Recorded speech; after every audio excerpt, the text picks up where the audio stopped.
Hola, ¿qué tal? Bienvenidos una semana más a Más allá de la noticia, el programa que hace posible la Asociación de Antiguos Alumnos de la Universidad Politécnica de Valencia. A lo largo de esta semana, no solo en nuestra ciudad, sino en todo el país, estamos celebrando la Semana de la Ciencia. Pues bien, coincidiendo con dicha celebración, vamos a debatir a lo largo de los próximos minutos cuál es la importancia de la ciencia en nuestras vidas, cómo lo ve la sociedad o cómo ve la sociedad dicha importancia. Abordaremos también algunos aspectos de la formación que reciben los alumnos más pequeños antes de llegar a la universidad en este ámbito. También hablaremos un poquito de cuestiones económicas relacionadas con la I+D. De todo ello vamos a hablar con dos invitados a los cuales paso a presentarles a continuación. En primer lugar les presento a José Duato. Es catedrático de esta casa e investigador principal del Grupo de Arquitecturas Paralelas. José, bienvenido. Buenas tardes. Y va a compartir la tertulia con el profesor Duato, José Remoí. El señor Remoí es presidente del equipo IBI, catedrático de obstetricia y ginecología de la Universidad de Valencia. Señor Remoí, José, bienvenido también. Buenas tardes. Y muchas gracias a los dos por atender nuestra llamada. Como decíamos, son muchos los temas que vamos a abordar a lo largo de los próximos 50 minutos aproximadamente. Pero antes de ver nuestro dato, antes de ver esas cifras que aluden directamente a cómo ve la sociedad la ciencia, primero, ¿cómo la veis vosotros? ¿Qué importancia tiene la ciencia hoy en día en nuestro día a día, en nuestra vida diaria, José? Bueno, yo veo que es fundamental para el progreso de la humanidad. Es decir, si queremos seguir progresando, queremos seguir resolviendo algunos de los grandes problemas que nos acucian, como por ejemplo pues el hambre en el mundo, la escasez de fuentes de energía, pues no nos queda más remedio que seguir investigando y al mismo tiempo buscar resultados dentro de esta investigación que se puedan aplicar en la práctica pues para atacar estos problemas y obtener soluciones tecnológicamente rentables. Estamos hablando de importancia de la ciencia básica y también de la ciencia aplicada. Por supuesto. Es decir, tan importante es generar resultados científicos para el futuro, que alguna vez se puedan utilizar o simplemente para incrementar el conocimiento que tenemos del entorno que nos rodea, como también buscar la aplicación práctica de estos resultados pues para mejorar la competitividad de las empresas, para tener mejores servicios, para tener mejores instrumentos de cara a cuidar de nuestra salud, de cara a formar mejores profesionales y un sinfín de actividades. Uno de los principales binomios con los que se relaciona la ciencia es el ámbito de la salud. La semana pasada el equipo IBI, el IBI, fue noticia, yo diría que mundial, José, por ese EmbryoScope, por ese nuevo avance. Es un ejemplo de lo que puede aportar la ciencia. Indiscutiblemente, la ciencia es una fuente de riqueza.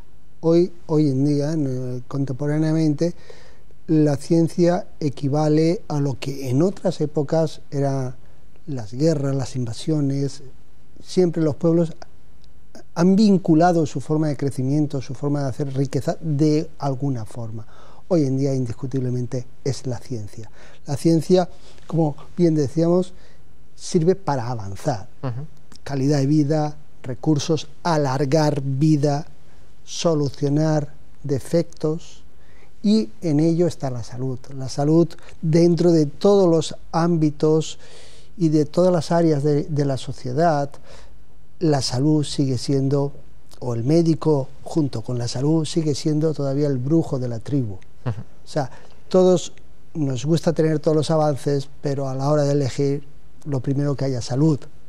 Y si podemos alargar la vida, todavía mejor. La búsqueda del elixir de la eterna juventud. Estamos toda la eternidad buscando exactamente lo mismo. Y una de las razones, por ejemplo, cuando vemos las múltiples encuestas de diversas, cuando tú te fijas en alargar cuánto es la vida media de hoy en día, todos, desde el primero hasta el último, tienen una sonrisa interna cuando se alarga, porque tú estás teniendo una expectación de vida más.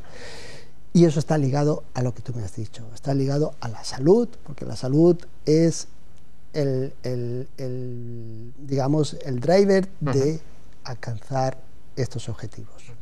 salud y a la ciencia, por tanto. ¿Os parece? Sí, bueno, estoy hablando exactamente. La salud aplicado la ciencia aplicada a este ámbito. Incidiremos posteriormente un poquito más en dicha aplicación, la aplicación a otros ámbitos también, pero vamos a ver cuáles son los resultados de una encuesta elaborada por la Fundación Española para la Ciencia y la Tecnología. En concreto es la quinta encuesta sobre percepción social de la ciencia. Uno de los primeros resultados, una de las primeras conclusiones es que parece que está incrementando el interés que la sociedad demuestra hacia los temas científicos. El interés espontáneo de la población española por la ciencia ha crecido un 36%, según la quinta encuesta nacional de percepción social de la ciencia y la tecnología, que elabora cada 2 años la Fundación Española para la Ciencia y la Tecnología.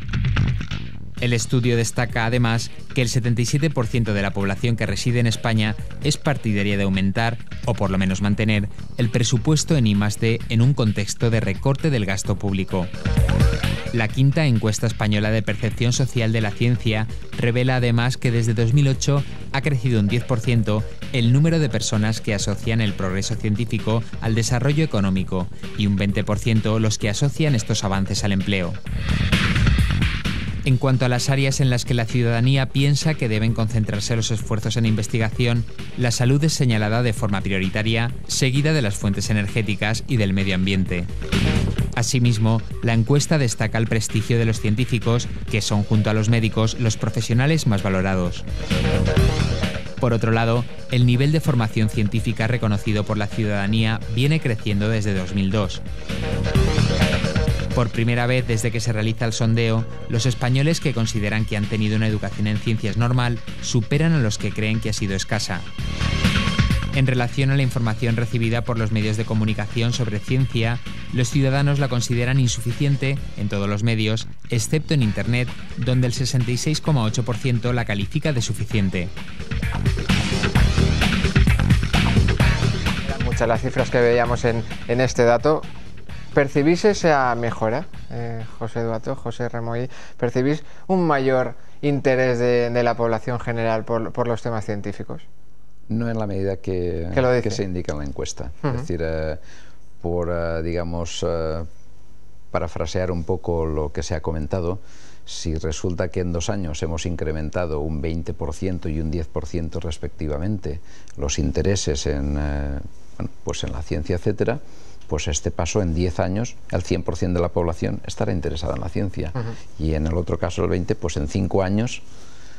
Es decir que... Quizá haya que matizarle el dato que dábamos, porque en realidad lo que se puede leer cuando analizas toda la encuesta es que el porcentaje actual de interés espontáneo es de un 13%. El 13% de la población española muestra un interés espontáneo hacia la ciencia.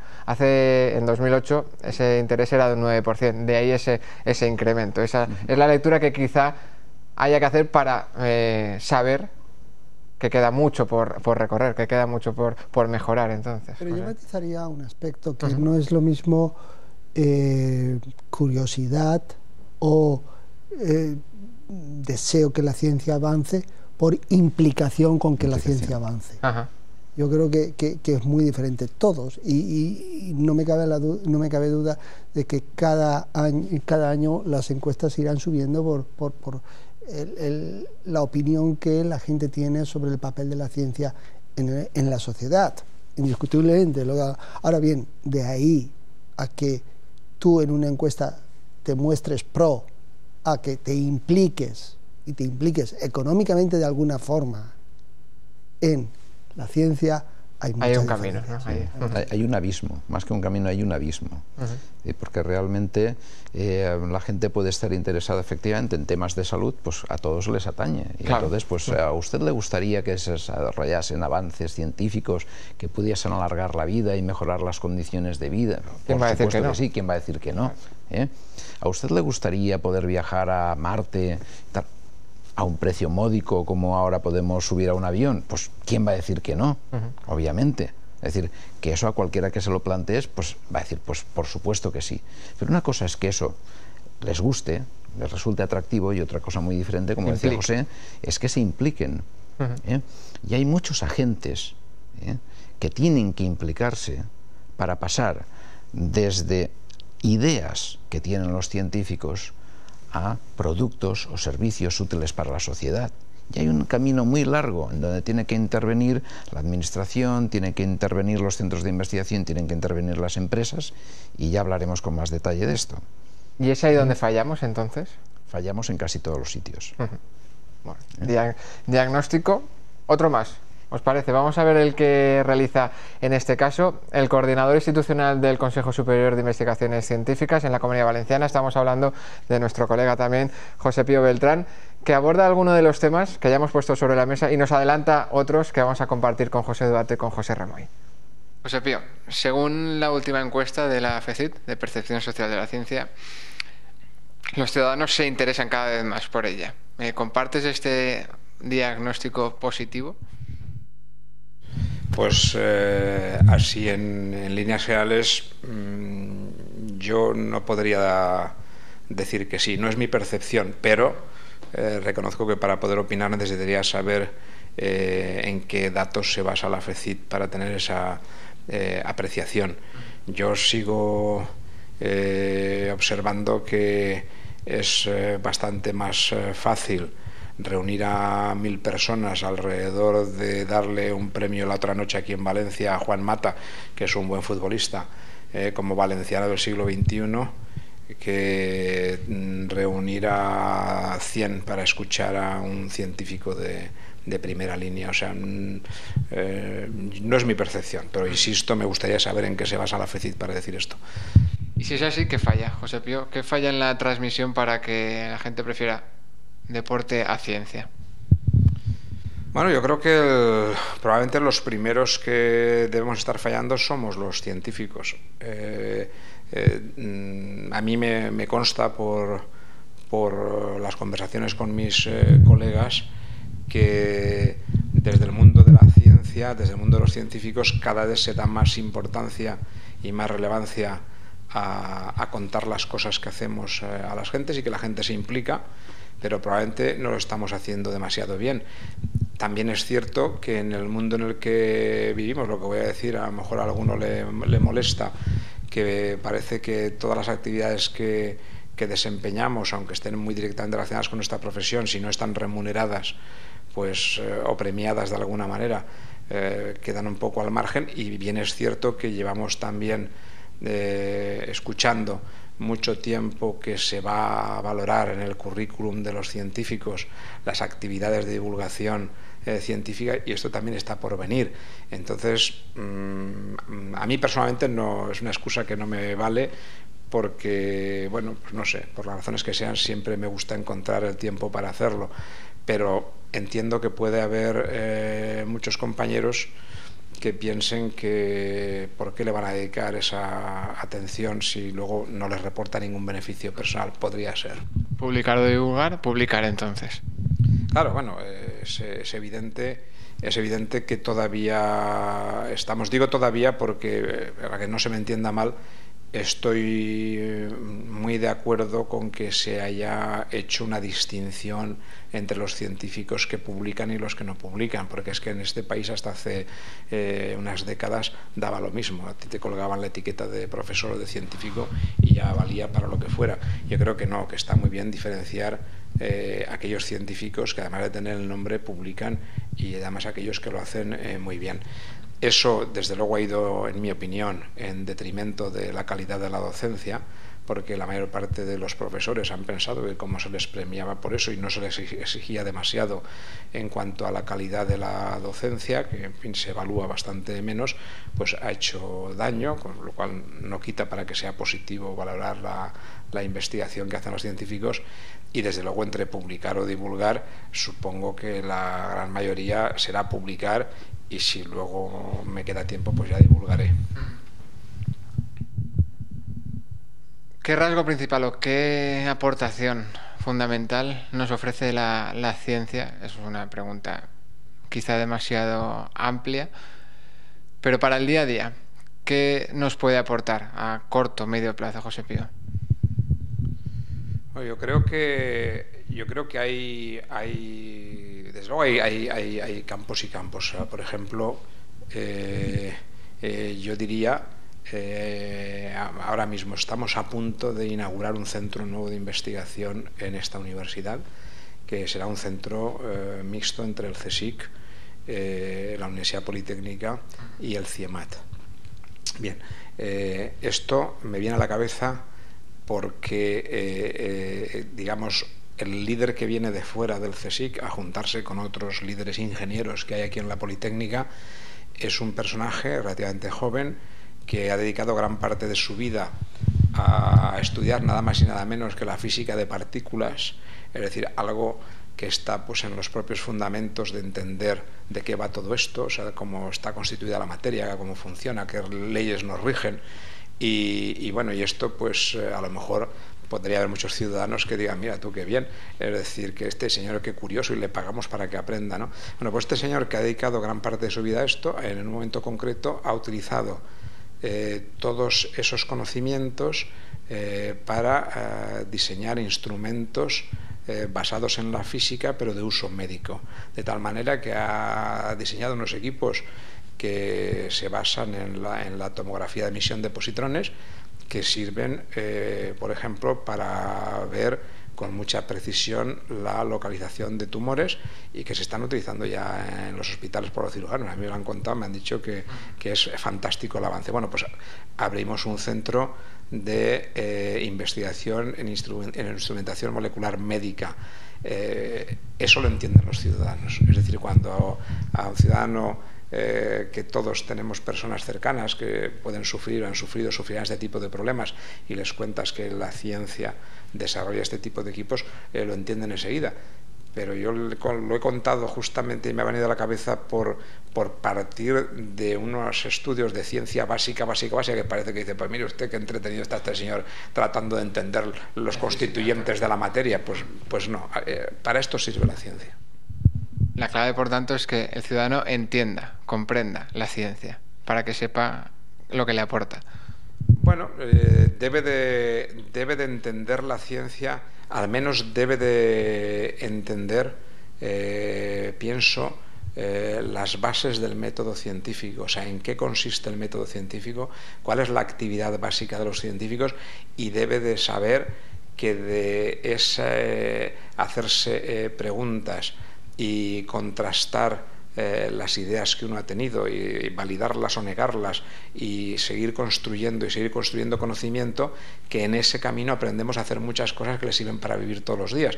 O sea, yo creo que no hay que llegar a que el público en general entienda la ciencia y todos los campos. Yo mismo, que soy de un área muy concreta, pues se me escapan tantísimas cosas, como no podría ser de otra manera.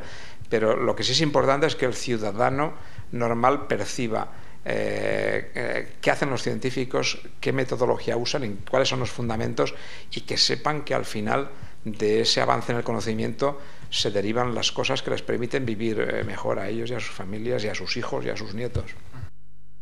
De esta última respuesta la traeremos a colación nuevamente para vincularlo con la formación que recibimos, pero antes unas pinceladas básicas de las reflexiones de José Pío Beltrán. Aludía, es mucho más fácil reunir a 1000 personas para un premio a un deportista que reunir a 100 personas para una conferencia de un científico. La primera cuestión. Después, la diatriba o la lucha entre publicar o divulgar.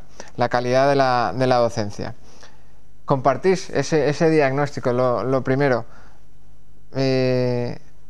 deporte y ciencia no tienen por qué estar reñidos, es un ejemplo que nos ponía José Pío Beltrán, pero sí que es una realidad, que va mucha más gente a ese tipo de eventos que no a una conferencia sobre, por ejemplo, el gen humano, por ejemplo. José.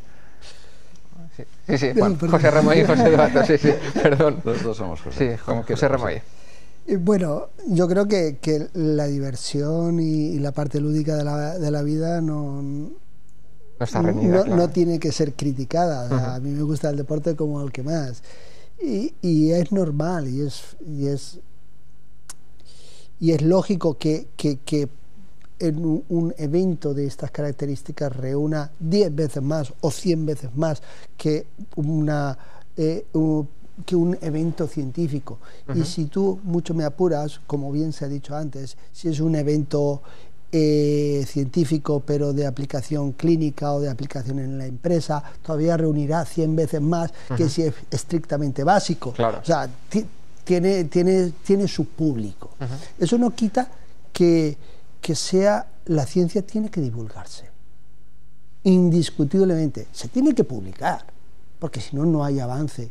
La publicación es que se ha refrendado ese trabajo, no solamente por tu equipo, sino por externos. Ha habido, digamos, como una auditoría de tu trabajo y ha dicho, adelante, usted lo publica y además lo publica con este impacto. Y eso es básico. Pero tan importante es eso como la divulgación. No a nivel científico, a nivel social.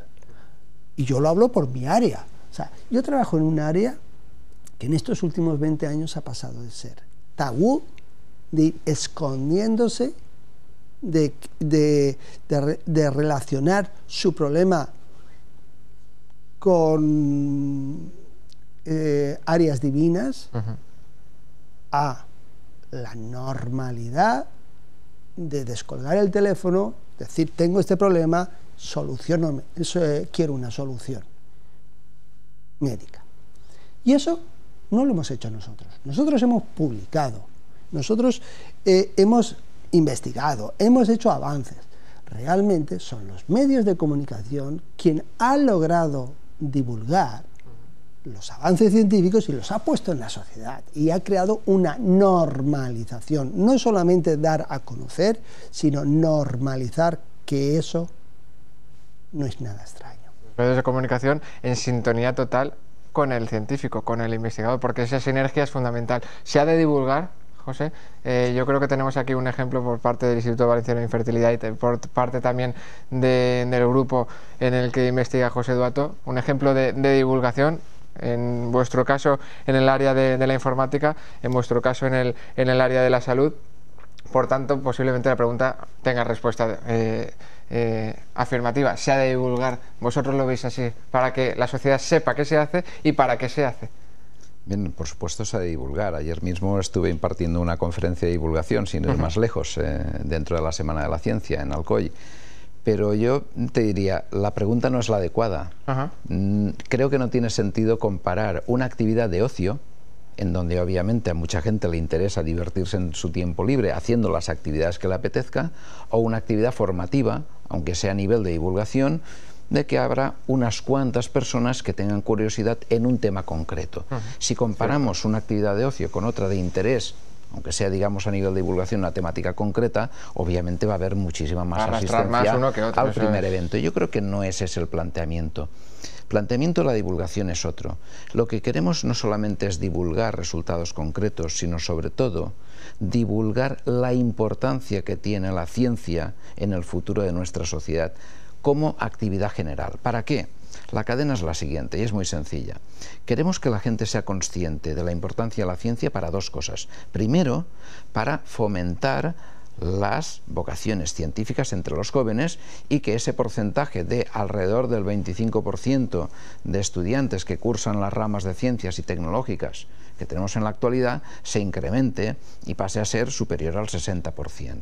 Porque es lo que seguramente necesitará la sociedad en el futuro. Y para otra cosa muy importante, para que voten aquellos políticos que propongan en sus programas electorales programas de apoyo a la I+D+I. Eso también es muy importante.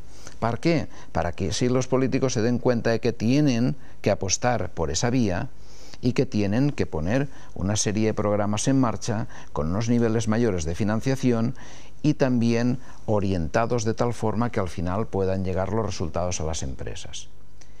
Y tenemos que mejorar todos los eslabones de la cadena. Yo no voy a decir que se esté haciendo nada mal, te lo voy a poner en positivo. Te voy a decir lo que podemos mejorar.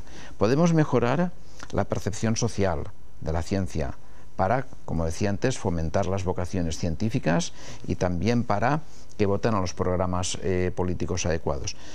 Tenemos que mejorar la inversión en I+D, pero más importante que mejorar la cantidad que se invierte en I+D, deberían focalizarse los programas en objetivos concretos para los cuales se identifique que tienen, digamos, unos resultados tangibles a corto, medio y largo plazo que sean de interés para nuestra sociedad. Por tanto, los programas de investigación deberían ser un poco más específicos y definir unos objetivos más claramente, unos objetivos específicos. Pero después también tenemos que los científicos, que nos conformamos fundamentalmente con publicar cuando publicamos, deberíamos no solamente divulgar, sino hacer otra actividad que también es muy importante. A la hora de elegir los temas de investigación, procurar centrarnos en aquellos temas en los que haya una mayor probabilidad, no digo seguridad, pero sí una mayor probabilidad de que los resultados sean aplicables y de utilidad para la sociedad. Y después tenemos el eslabón más débil de la cadena, al menos en nuestro país, que es el tejido empresarial, que está constituido fundamentalmente por pymes. Y no les echemos la culpa a las pymes, que hacen bastante con sobrevivir en la mayoría de los casos. Pero obviamente con una estructura de pymes difícilmente pueden invertir en I+D para desarrollar su propia tecnología y ni siquiera tienen capacidad de absorber los resultados de investigación que se generan en los centros de investigación. Entonces, ante esa situación, ¿qué pueden hacer las empresas? Dos grandes líneas de actuación. Una de ellas, asociarse. ¿Para qué? Para que con una asociación de empresas de un determinado sector, lo que no puede hacer una empresa a nivel individual, lo puede hacer un colectivo de empresas de un sector. No solamente invirtiendo para desarrollar su propia tecnología, sino invertir para, en colaboración con centros de investigación, canalizar la transferencia de resultados ya obtenidos en beneficio de esas empresas, que se transformen en metodologías, líneas de fabricación, productos, mejoras de productos, etcétera, ¿vale?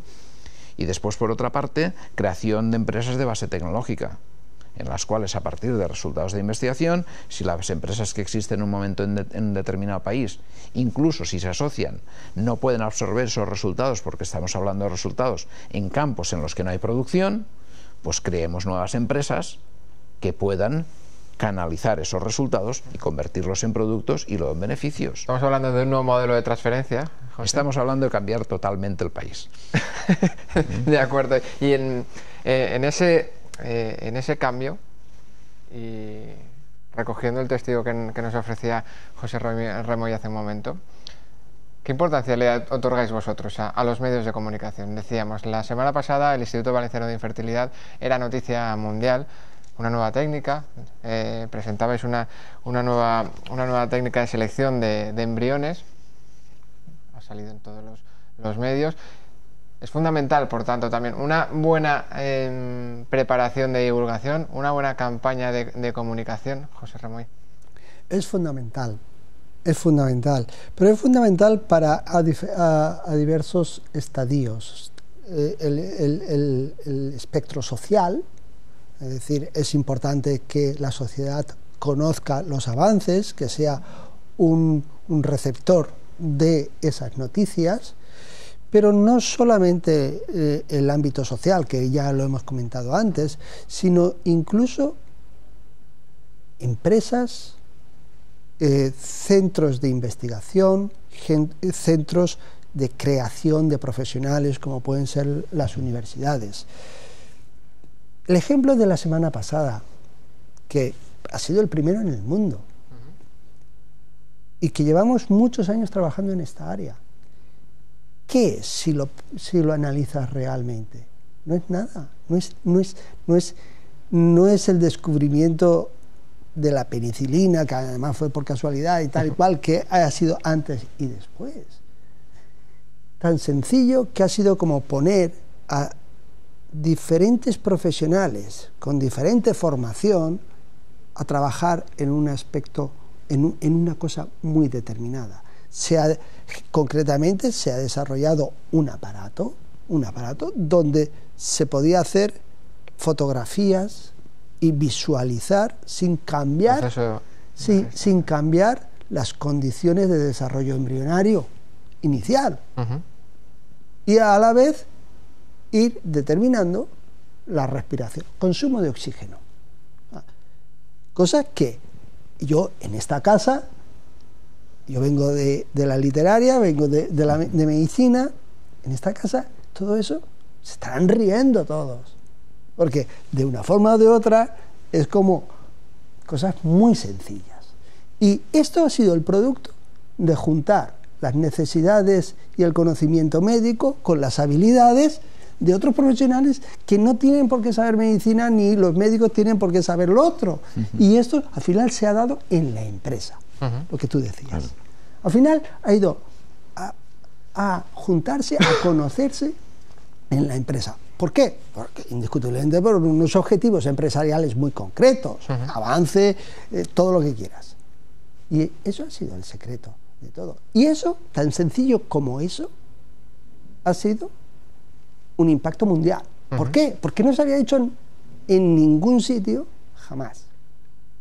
Pero de lo que comentáis, podemos deducir que, si no el principal, uno de los principales eslabones es esa vinculación, investigación universitaria o investigación de centro tecnológico y empresa directamente. Estamos hablando de la importancia de los medios, que sí, la tiene, pero si lo que investiga José Duato no se aplica posteriormente en la sociedad, si lo que investiga un catedrático de ginecología y obstetricia no se aplica posteriormente en la sociedad porque una empresa lo ofrece, mal vamos, no tiene ningún sentido esa investigación. ¿O sí, José?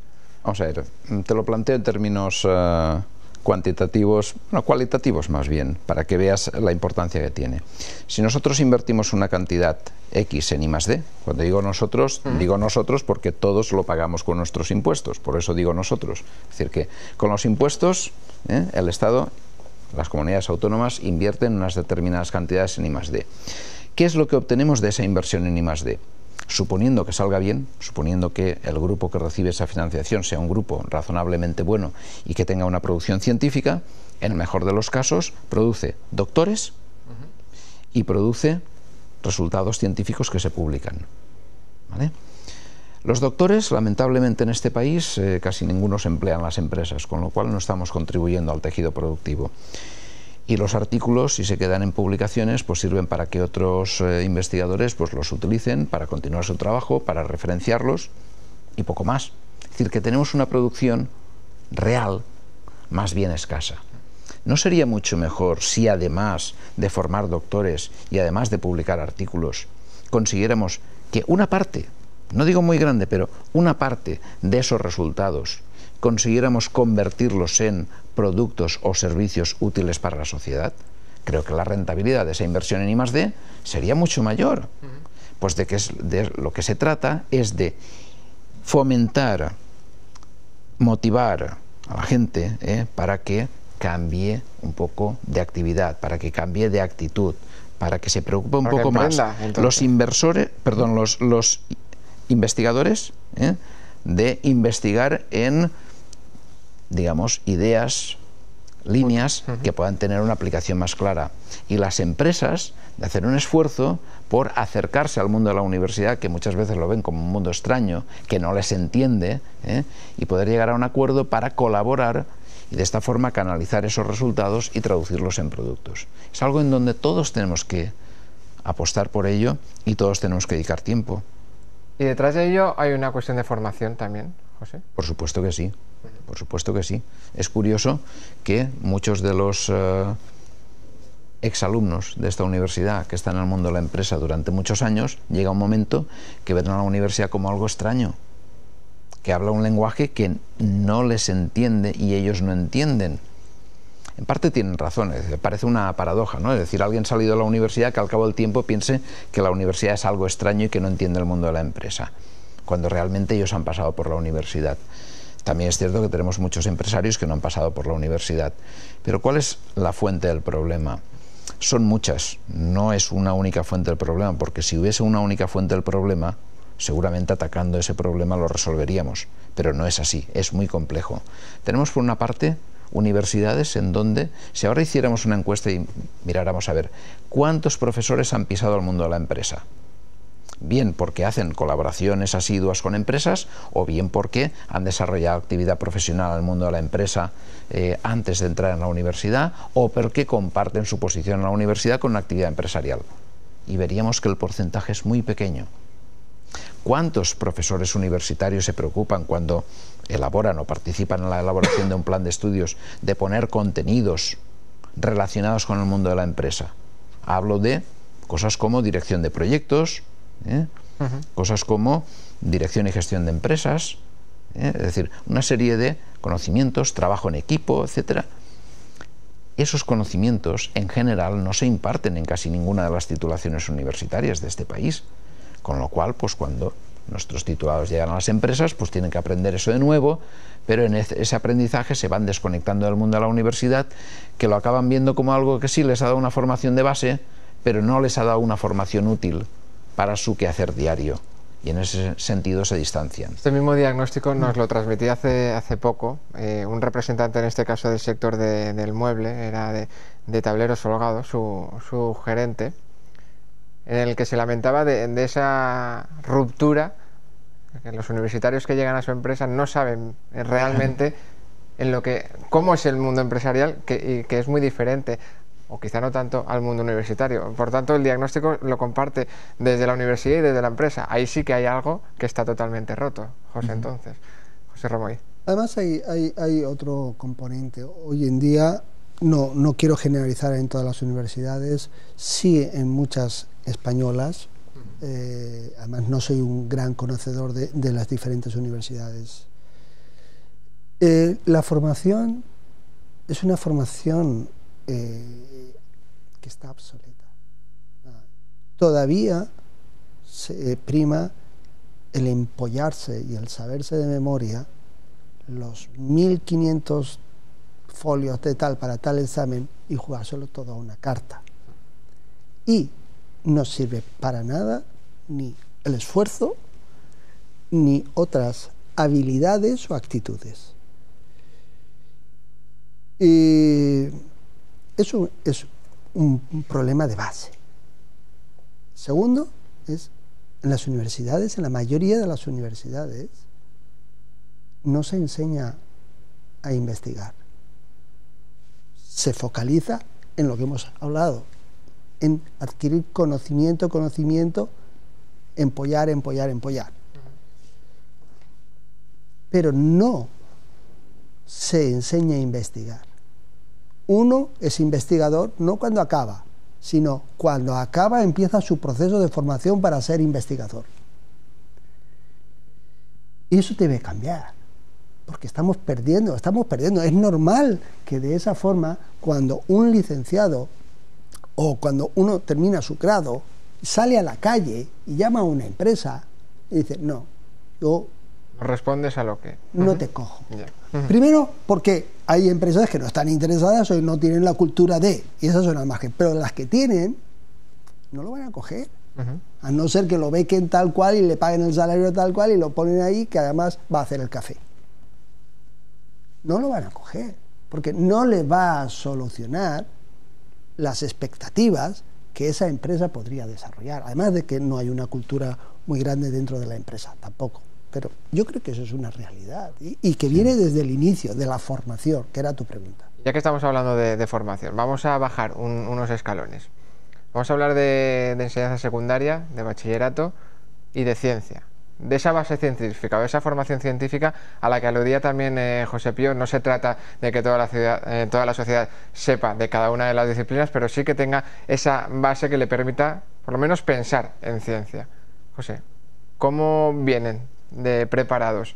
¿O cómo percibís vosotros el nivel de formación científica que hay actualmente en los más jóvenes?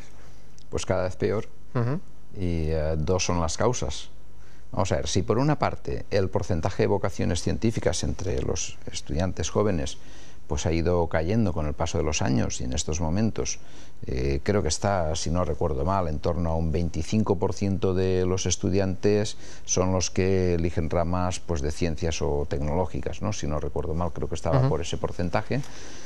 Pues si el porcentaje ha disminuido, es evidente que cuando los alumnos que vienen a esta universidad, que son alumnos que vienen de esa rama, evidentemente, no vienen de las ramas de humanidades, si resulta que el porcentaje de alumnos que han elegido esas ramas es menor y nosotros tenemos que coger a un porcentaje de esos alumnos, cuanto menor sea la población, está claro que la calidad media pues cae. Es que es estadística, o sea, no hay vuelta de hoja. Con lo cual, el nivel medio de capacitación de los estudiantes que llegan a esta universidad en concreto, pues ha ido cayendo con el paso de los años. Eso es una realidad. Y si queremos contrastarlo, hay un dato objetivo, no es el mejor ni mucho menos, pero hay un dato objetivo muy claro. Miremos la nota de corte. Miremos la nota de corte en diferentes titulaciones y veremos cómo ha ido evolucionando. Y el otro aspecto que también es fundamental es que tenemos un sistema educativo diferente al que existía cuando yo estudié bachillerato, en el cual si un alumno no se esfuerza demasiado, pues bueno, al final también acaba pasando de curso. Y entonces, ¿eso qué significa? Significa que pueden desmontarte una clase, el profesor no puede tocar al alumno para nada. Si quieren bloquearte una clase, te la bloquean. Y después, por otra parte, si resulta que un alumno tiene interés en aprender y tal, y por una parte otro desmonta la clase, o por otra parte se encuentra con que ve el ejemplo de otros compañeros que sin esforzarse también pasan de curso, pues ya me dirás qué motivación tiene para esforzarse. Si además el nivel medio es bajo y un alumno que realmente tiene capacidad para hacer mucho más ve que con mínimo esfuerzo consigue superarlo incluso con buenas notas, ¿cómo esperas que ese alumno adquiera capacidad de esfuerzo si con un 10% de su capacidad ya tiene bastante para sacar buenas notas? Pues no se va a esforzar. Y cuando llegue el momento en que tenga que dedicar más tiempo y esforzarse de verdad, no va a tener el hábito de esfuerzo. Con lo cual, ni capacidad, ni hábito de esfuerzo. Pero tan negativa es la situación. Siendo una realidad, hay visos para ser más optimista. Bueno, podríamos ser optimistas. Yo soy optimista y, como te he dicho antes, yo siempre me gusta ver las cosas en positivo. Incluso en los peores momentos, a mí me gusta trabajar para mejorar las cosas. Y, de hecho, estamos trabajando para resolver algunos de los problemas que hemos mencionado. Y supongo que lo conseguiremos. José Remoy. Y yo no soy un gran conocedor de la enseñanza secundaria. Pero sí que hay una cosa que a mí me ha llamado la atención, como ya hablo como ciudadano, como padre, y es la formación de mis hijos, que son pequeños, que están en ese periodo, que están y van a un colegio bilingüe y tienen, digamos, un tronco, o sea, tienen una parte de las asignaturas en inglés, pero además con un sistema americano, que no es que den la asignatura en inglés, sino el sistema es americano. Y otro tronco, pues, es el castellano.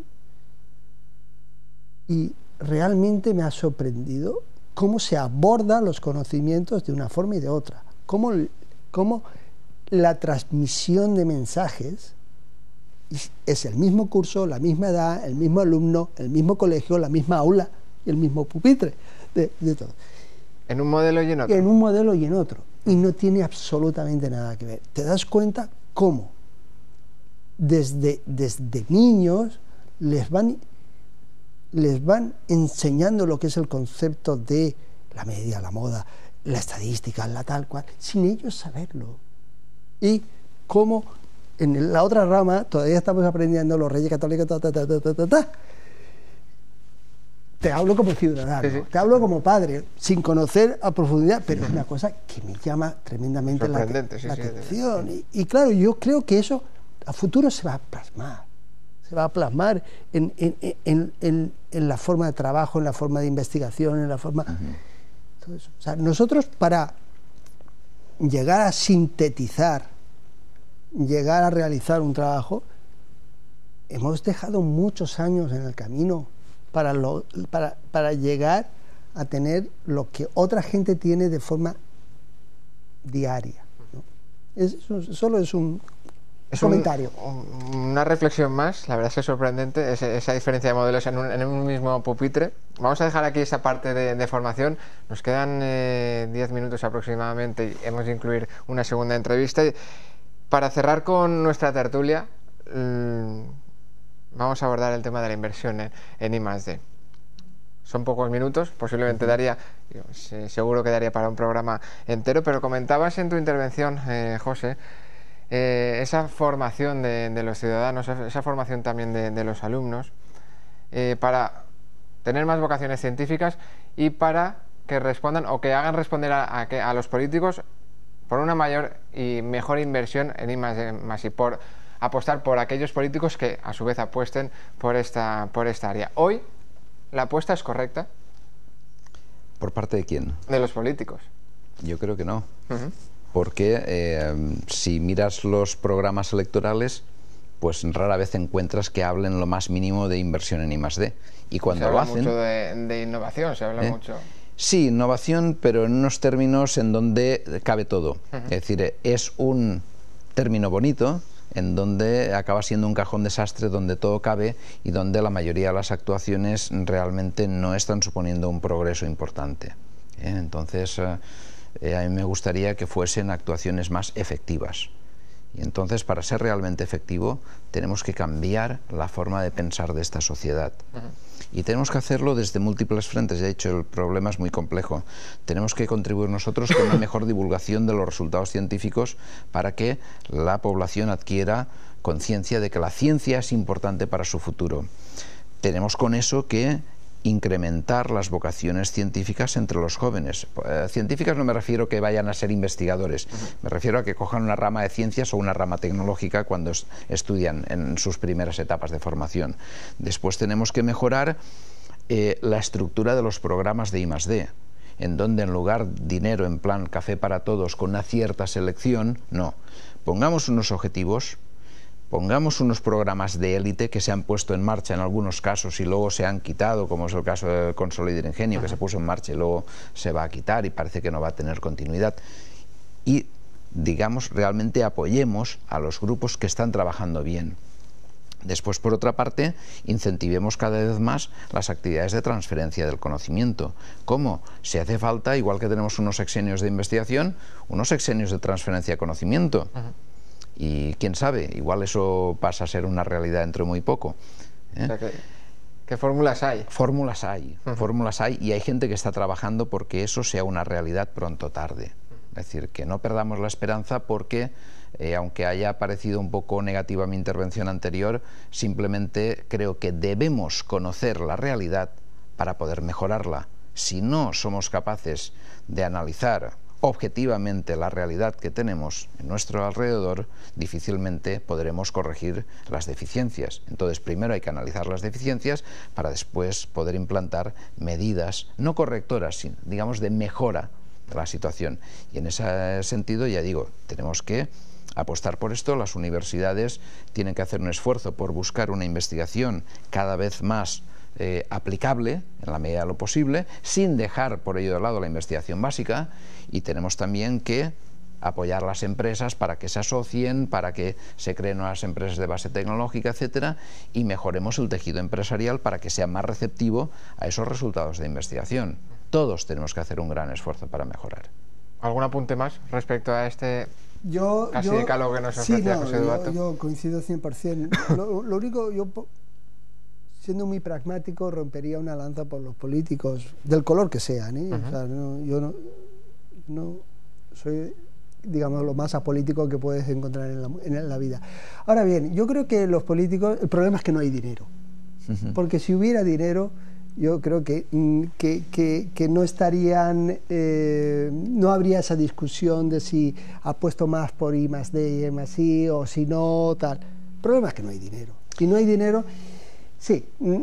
Y el que hay que saber gestionarlo bien. Exacto, sí, o sea, indiscutiblemente. Y luego del que hay siempre se da prioridades a un lado y a otro. Y ahí, en cuestión de las prioridades, entra lo que tú has dicho.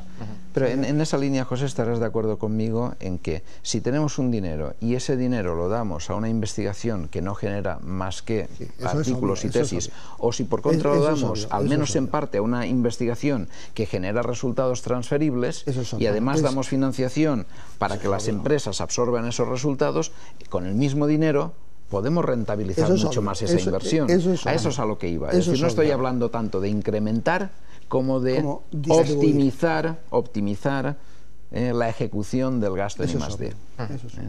Pues con esa reflexión lo vamos a dejar.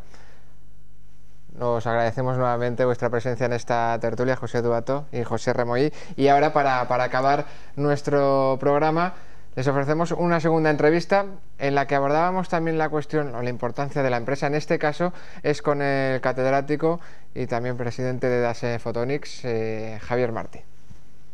Xavi, la relación ciencia y sociedad, ¿qué aporta la empresa en ese binomio, en esta relación? Vamos.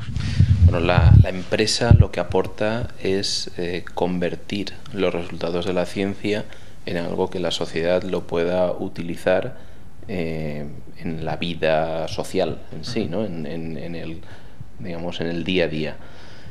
Muchos de los resultados fruto de la ciencia tardan un tiempo en que sean utilizados por la sociedad.